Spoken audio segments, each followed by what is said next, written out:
Today's show was recorded live at the Refinery, Charleston's hub for creative industry. Go to the refinerychs.com to get events, venue, and contact information. Now on with the show.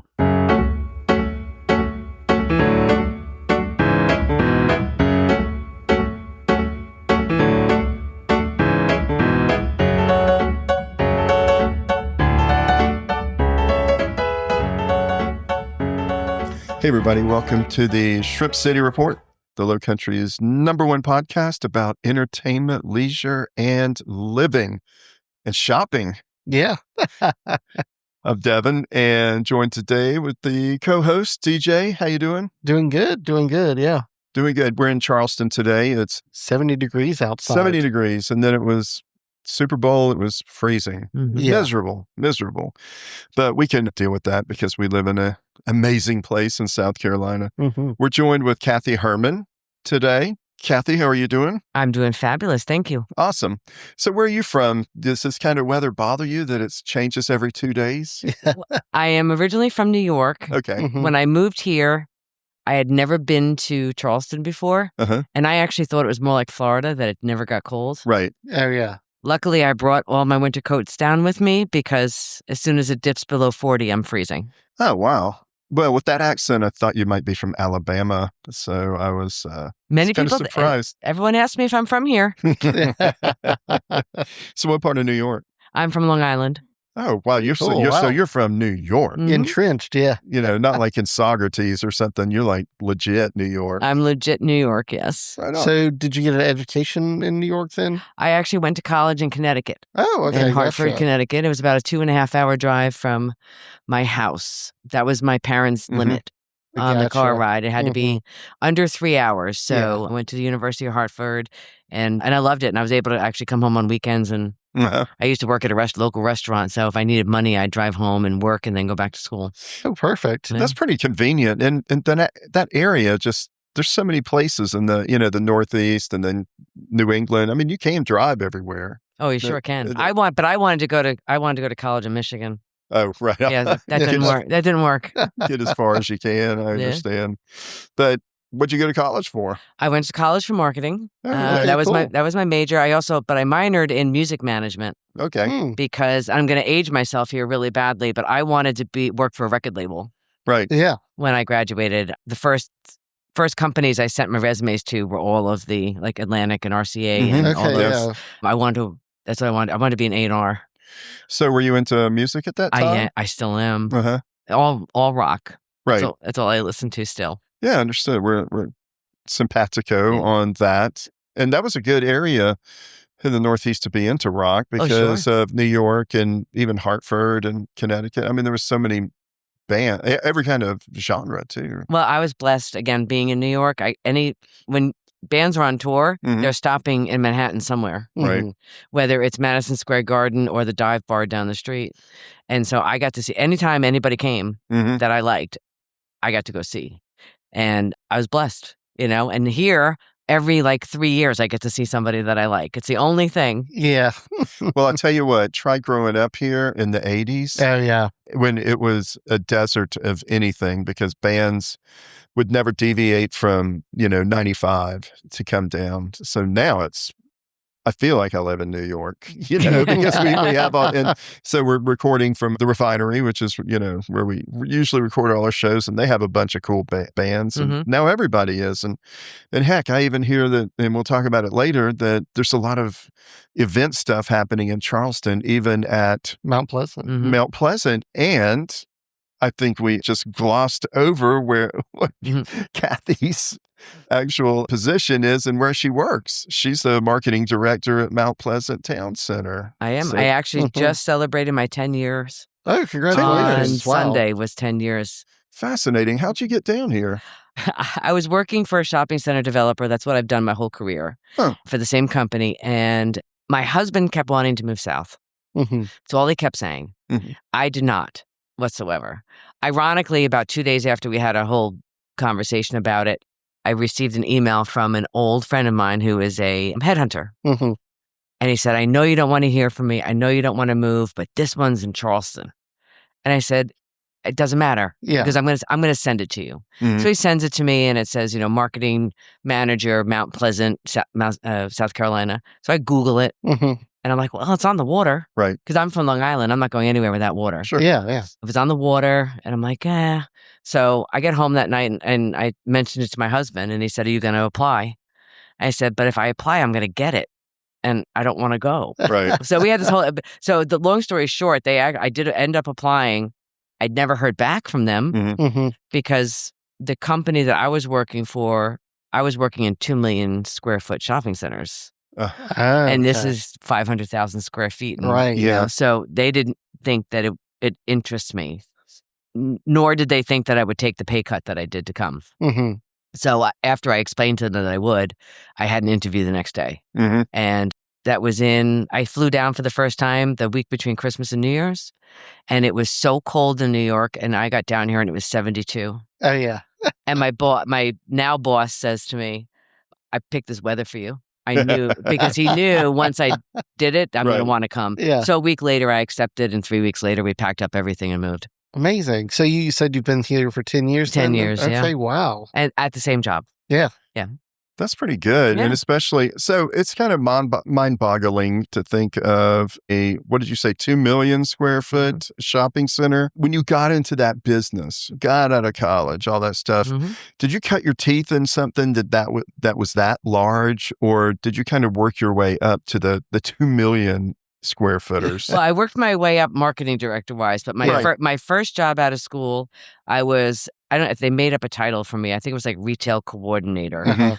And it was for a 9-level shopping center in Midtown Manhattan. Lord. It was called A&S Plaza at the time. Right. It was literally smack dab in the middle of Manhattan on 6th Avenue and 33rd Street.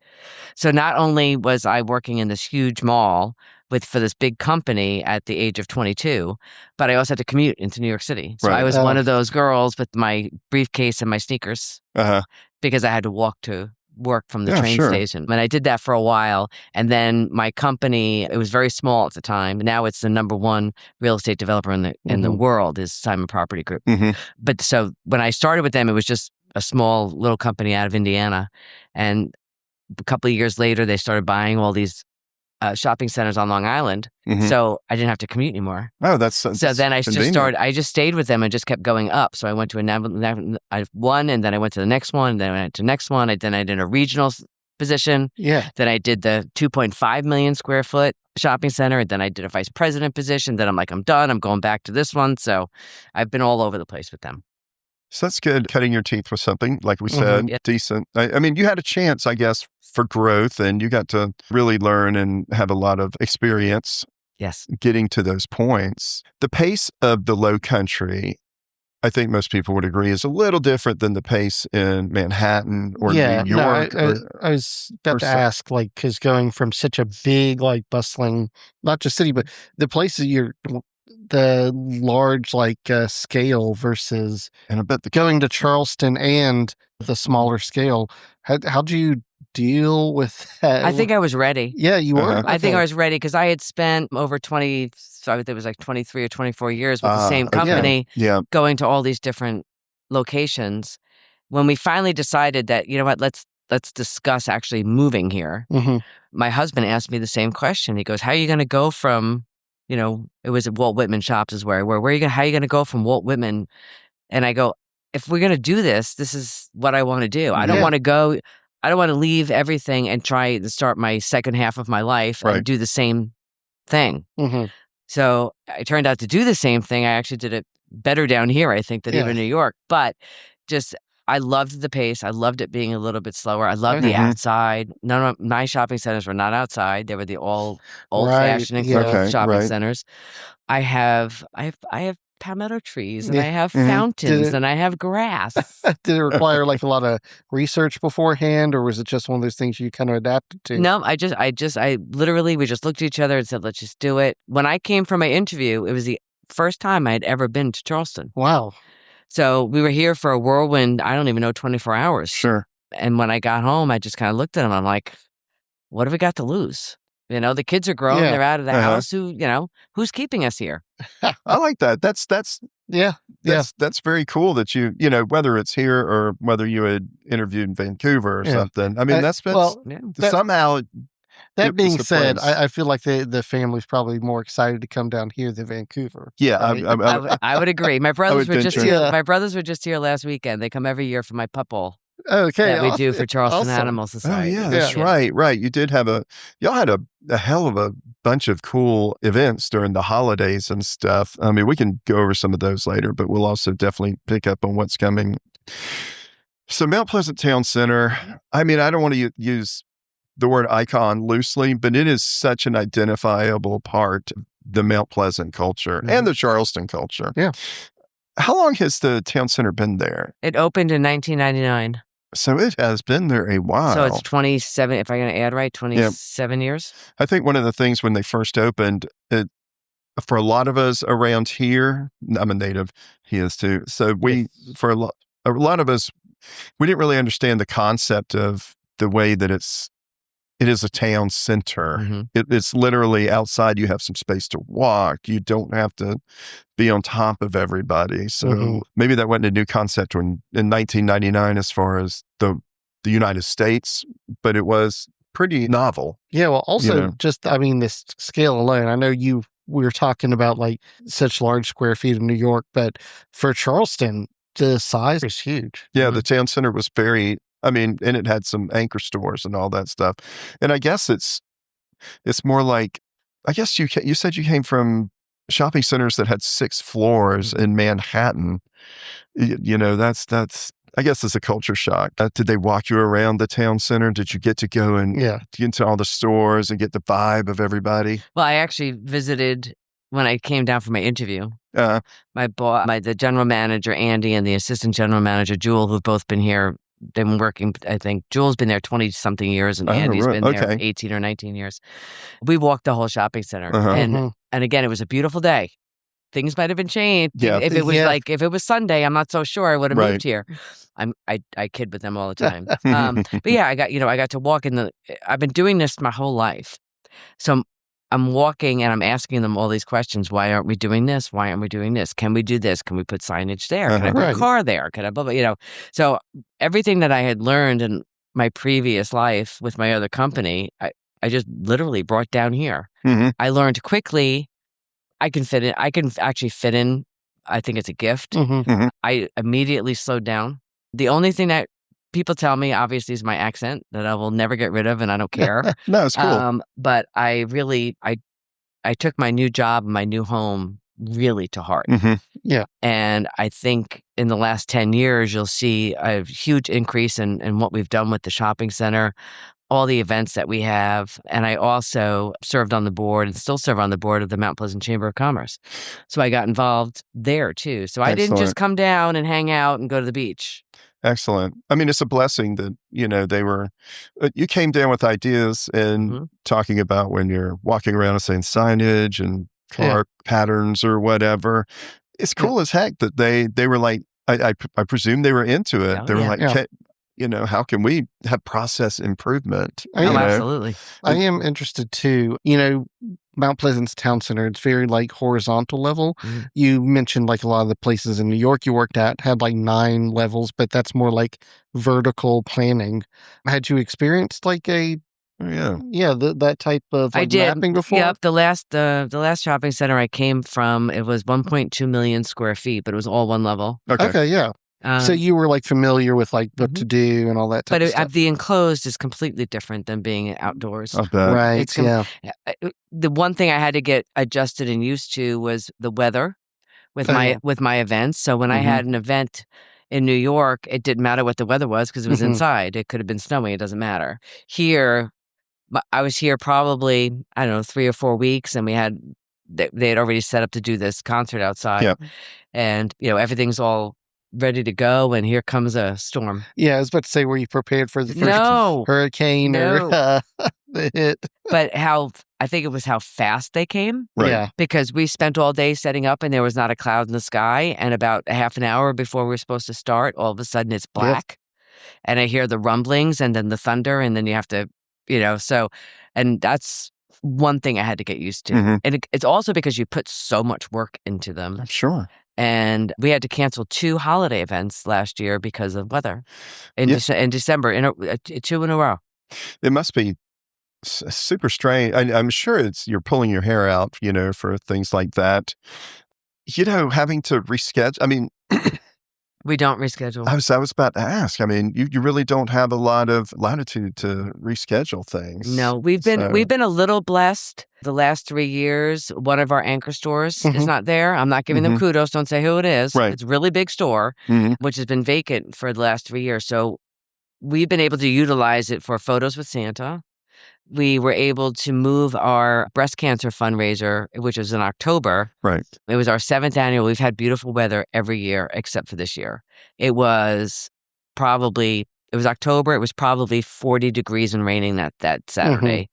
So we were able to not have to cancel, and it was a ticketed event, so we moved it right inside there. Yeah, very nice.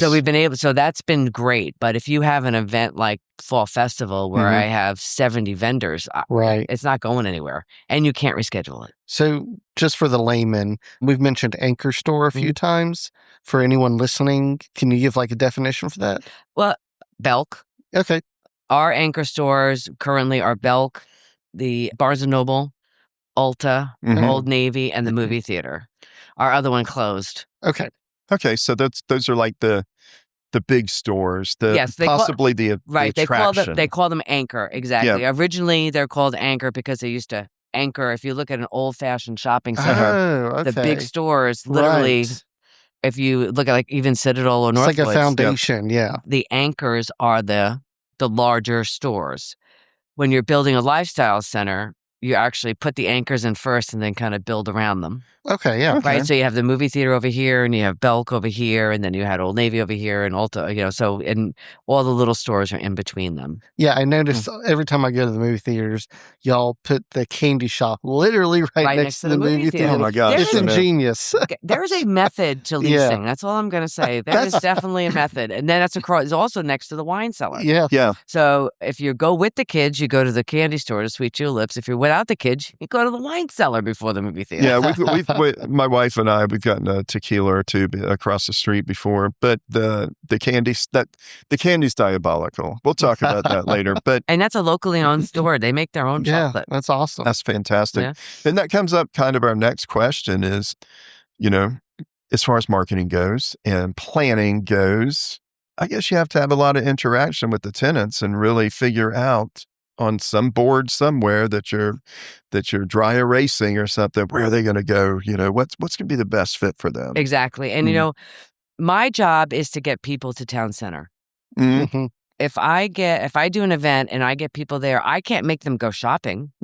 I can't make them go buy a sweater at one of my stores, but I can bring them there. Okay. And so I try to really hard to work with all of my stores and restaurants to say, remember, I'm having this event here.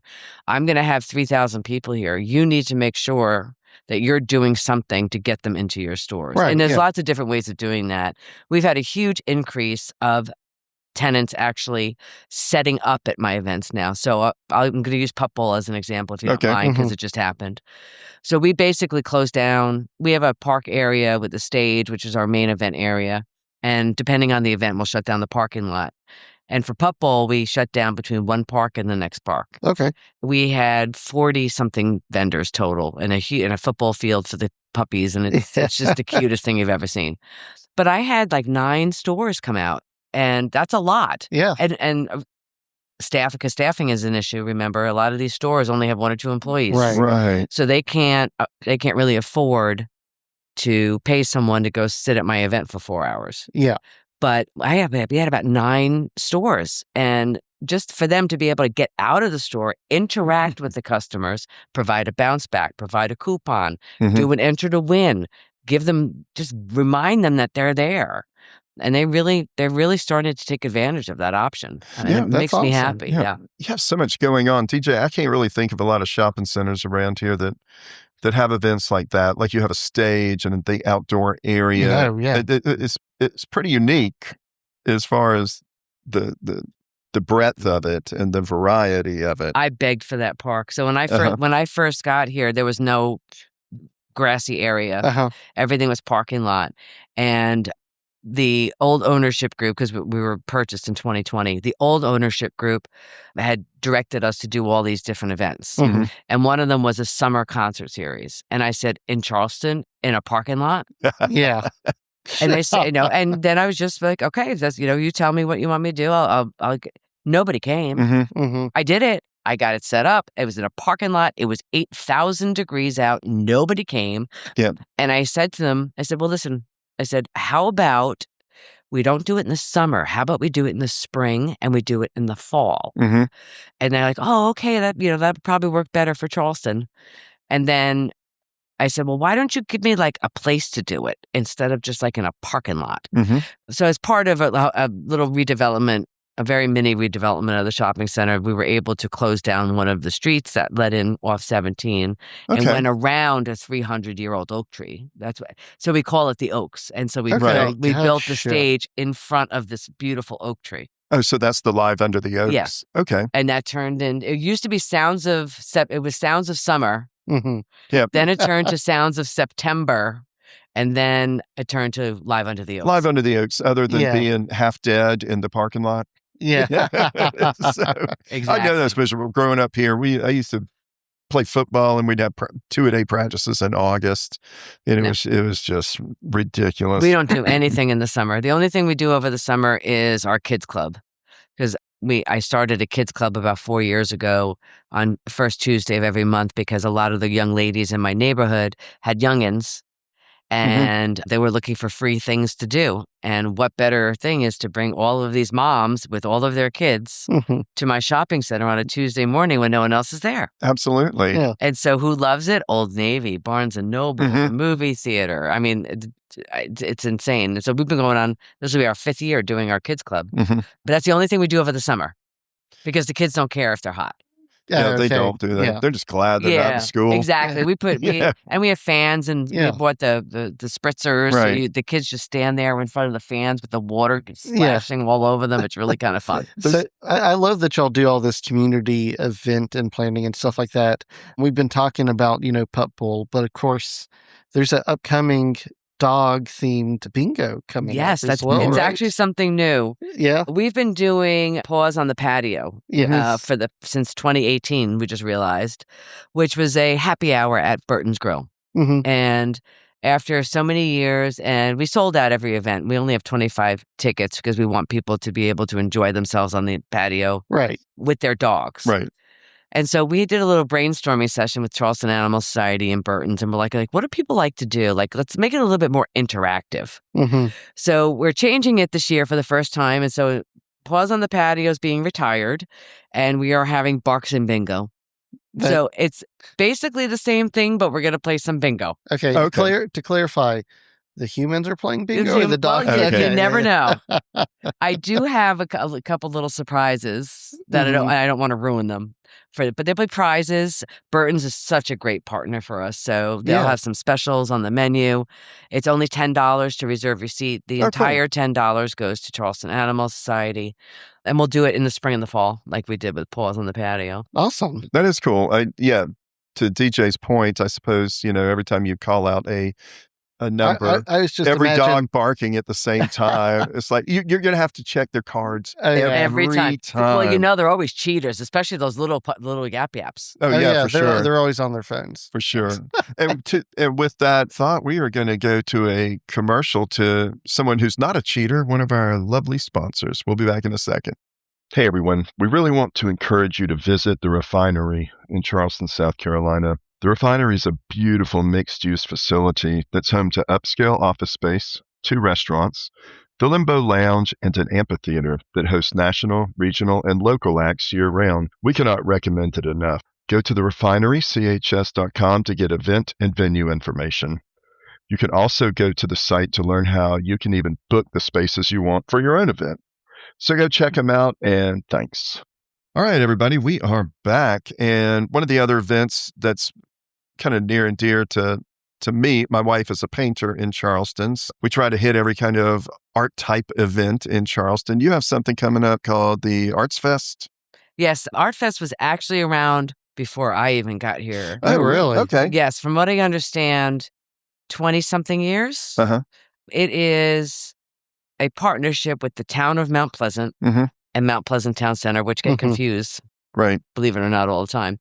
They had come to us after we had opened because we were new, and they wanted to use our parking lot to show, because the town didn't really have a place to showcase any of the local dance schools or things like that. Gotcha. Now, of course, over the course of the years, it has just exploded. Right. And again, one of my things that I like to, I'm proud of. I'm proud of the fact that I've taken some of the smaller events and really kind of made them into more signature events that people really look forward to, and that I have a waiting list. We used to have an art walk there every year with local artists, and first we had 5, then we had 10. This year we're having 15, but I still had 45 or 50 people apply. Right. What is the? So I could literally fill the whole thing up, but I also I'm very careful about making sure that there's room to walk. There's not a lot of overlap. Like, I'm not going to put a jewelry person next to a jewelry person next to a jewelry person. Sure.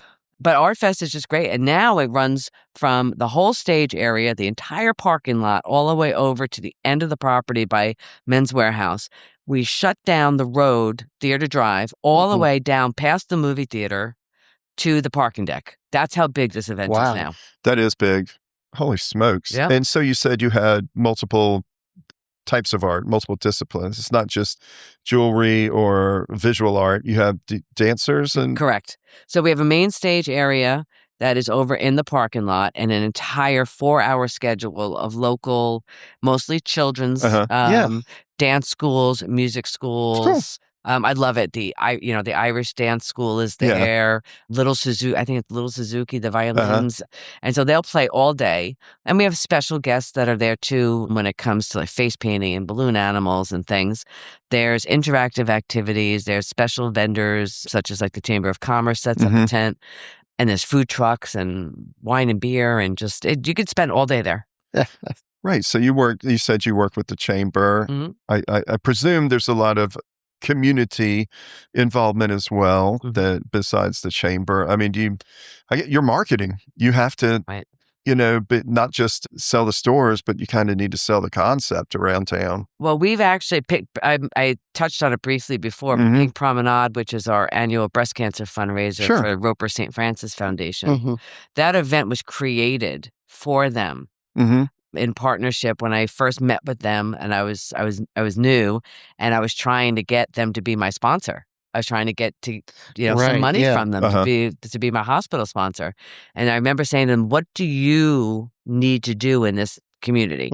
Well, we really need to promote our breast cancer services, our doctors, our mammographies, blah blah blah. Absolutely. So I created an event called Pink Promenade. We're going on year 9, and year 8. And it has grown from this one little shopping event to now every year we have 10 breast cancer survivor models and fashion shows and drinks and cocktails. And That's cool. We only sell 100 tickets for every event. They sell out a week and a half after they go on sale. I love how every year. Yeah. I love how this whole time you're just like, oh, so I made an event. With acting is so matter of fact, like it's just as easy that I'm sure there's a ton of like planning strategy and everything involved, right? Yeah. Oh, absolutely. But the one thing I loved about it is that my company lets me do what they think is best. Oh, that's awesome. And it's extremely helpful when you're trying to do, because I don't want to say they don't care about money, so don't listen to this. Of course they care about money. But they care about the community, and they're not even here. They're in Baltimore, just as much as we do. So when I do an event, our CEO will be like, "How much did you raise for so-and-so charity?" Yeah. Not many CEOs will ask that question, right? Right. Many CEOs will ask, "What'd you make for me? What'd you do for me?" Right. Not this company. CRC Realty purchased us in 2020, and they are incredible to work for. So shout out to them if they're listening to me. But I'm able to, when I sell these tickets to this event, I don't keep the money. Yeah. 100% of any ticket that you buy at Town Center goes to the charity. Excellent. I keep nothing of it. I make my money in different ways. Yeah, that's kind of a testament that you're leadership or your ownership gives you that leeway.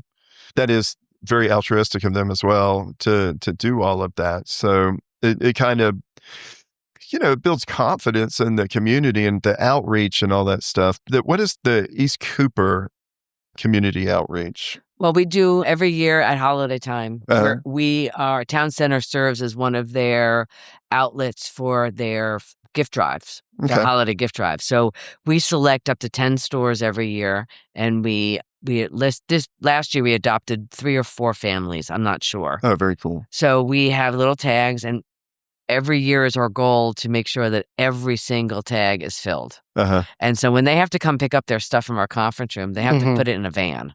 That's how much has been donated from the stores, from our shoppers. It is insane. And East Cooper is the community outreach. They're an amazing organization to work for. I had a quick concert not a couple of years ago. We did a holiday concert for the first time. Of course, it was 12 degrees. It was so cold, nobody came. But again, can't be rescheduled or anything. So we did it. But we asked guests, anyone. It was a free concert. But I said to Stephanie Kelly, the CEO, I said, bring a bin, and I'm going to ask people to bring food as their entry for this concert. I don't have to do that. Yeah. But why not? Might as well. Right. I mean, that's a good idea. So she came with the van, and everybody brought food, and who wins? Everybody wins. Man, that's pretty cool. And for the temperature and everything, don't they have a fitness event? What is it? We have our sweat series too. Oh, yes. I guess. Well, if anybody's complaining about the weather during workout. I was about to say, you were on point, Nate, with the name Sweats. Yeah. It is. Yeah, it's our sweat series. Again, we do that in April and September. So we do the sweat series, April, September. We do the concert series, May, October. Oh, okay. Because those 4 are the most beautiful months in the world around here. Definitely. So, and we work with local instructors and in our store, Athleta. And it's just free. And if you like yoga, especially if you like yoga, at night, watching the sun go down outside under the trees, there's nothing like it. It does sound fantastic. The only thing that stinks is when an 18-wheeler drives by and honks its horn at you or something like that, because you're in this peaceful zen in the park, but it is on 17. Right. So we just laugh. Yeah. Because there's no way it could be totally quiet. That would almost be cool to like integrate into the fitness. Like every time 18-wheeler honks, you have to hit like a certain position or pose. Or something. 10 jumping jacks anytime somebody hits their horn. Yeah. Listen, after all these years, you'd be disappointed if they didn't beep at you. Exactly. Exactly. Are you doing the yoga the under the oaks, the same oaks that y'all have the concert series? Everything's under there. Oh, awesome. Yep, on the grass. So y'all are doing the concerts in May. I mean, that's right around the corner, kind of. What do you got? What you got coming up that might be kind of a signature? So spring is a little bit quieter than fall. And then in the fall is when it really hits in, because we do the fitness series, then we do the concert series. We do our Pink Promenade. We do our Barks and Bingo. We do our Fall Festival, which is our second largest event of the year, and that includes the annual costume contest to benefit Charleston Animal Society for the pups. Oh man, that's cool. And then then you're into holiday. 3 weeks later, we're doing our tree lighting. We surprised everybody last year with fireworks. That was cool. Nobody knew. It was incredible. I don't know how we kept it quiet, but we did. All I wrote on the marketing was, and a special surprise. A special surprise. They probably thought it was Santa's wife or something. I don't know. And then, all of a sudden the tree's lit and everyone's, and 2 minutes later you hear, ba-boom. Everyone's like, what? And all the... No, that's a great idea. I mean, you've been to a bunch of tree lightings and you're like, you have to give a polite golf clap sometimes for those. But, this was great. It was awesome. And we worked so well with the fire department to let us do it. We blew them all. Well, they're not fireworks. They're pyrotechnics. There's a big difference. There's no fly flame, which is why we were allowed to shoot them off from the top of the buildings. Oh, okay. But wait. Don't miss it this year. Is that one of your favorite events that you've been to? Yes. Or memories or whatever? Yeah. Lights Up is amazing. We also do an event called Lights and Love, which is for families with children on the spectrum. We're in partnership with Just Be. Again, created the event. And I think one of my fondest memories was at the first one we did, which was a few years ago. And we do it at holiday time, when I saw a mother crying because it was the first time her child met Santa. Oh. Because of his disability, Oh, yes, she was right. not able to bring him to a regular Santa set at any kind of shopping center. So Santa came to him. And unfortunately, that was one of the 2 events that had to be canceled in December Right. because of weather. It was very cold, very raining, and I'm not ever going to allow these special kids to come out in that weather. That is so good to have an inclusive event like that. And you're not making memories for yourself so much, but I mean, the entire family's making memories. I am always open to listening to new ideas. I am open to changes. I am open to all that kind of stuff. I keep the staples because people tell me if I cancel them, they'll be really mad at me. Right. Like the concert series. I'll never be able to get rid of it because those people that come every single Thursday will absolutely kill me if I cancel the concert series, which there's no reason to. But the special event with Lights and Love, it came from a conversation with Layla Lulu, who's the founder of Just Be, and just sitting down and talking to her and listening to what these really special kids, and that there's nowhere for them to go. And I said, well, why aren't they coming to me? Why can't I do something for them? That's the best attitude. Yeah. I mean, and that's it. And so now we have an annual Lights and Love. Yeah. If not me, who? Right. So as far as joining on the bandwagon for careers or anyone interested in the town center, how do they join? Well, there's only 3 of us in the office. So there's a couple of different ways you can get involved in retail. Obviously, one of them would be to go to work for one of our stores, which they're always looking for help. And then my company, CRC Realty, Continental Realty Corporation, they're based out of Maryland, but they're always looking for people too, whether or not in this area or, they own 6 residential buildings. They just bought one in Somerville. Oh, holy smokes. Okay.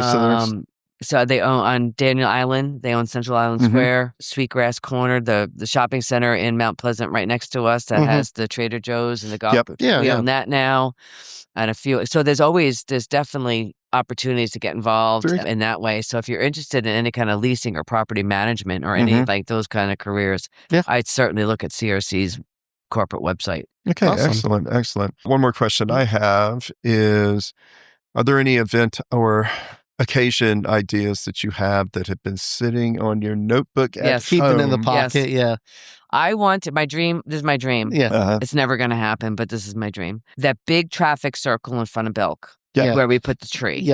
Okay. I want to put a stage on there, and I want to do a fashion event. Oh, that'd be very cool. I want to shut down all the streets and just do this huge fashion in the round event. Never going to happen. Oh man, that would be. But that's what I want to do. Cool tie-in with Charleston Fashion Week. That's exactly it. We know some people. Well, I know some people too, but it just logistically it would it would never work. That is a main strip that we can really only shut down for like lights up. Right. And to try and put a stage over. Oh, that's right. If it just there's no power out there, I'm gonna take total logistical nightmare. But that's all I wanted. I want this VIP Friday night cocktail party, and then I want all day fashion on Saturday and all day fashion. That's all I want. Yeah. It's not going to happen, though. Okay. Well, let's not say never. Did I just use Southern grammar there? Yeah. Listen, if anyone wants to payroll it for me, come on, give me a call over at Town Center, okay?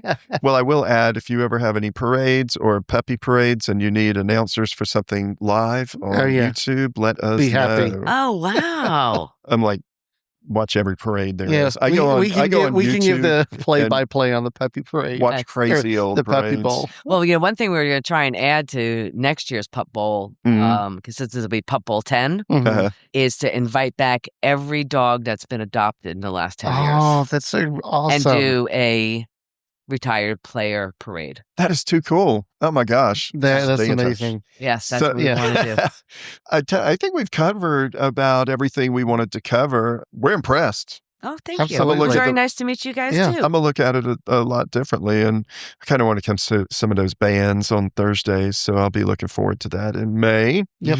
Websites, social media. I guess everything's just at Mount Pleasant Town Center. Our social media, Facebook and Instagram is Shop MPTC. Okay. And our website is mountpleasanttowncenter.com. If you're interested in the events, you either just follow us on social or sign up for emails. I don't bombard you with emails. Okay. Yeah. Good. I only send you in emails about the events that are coming up.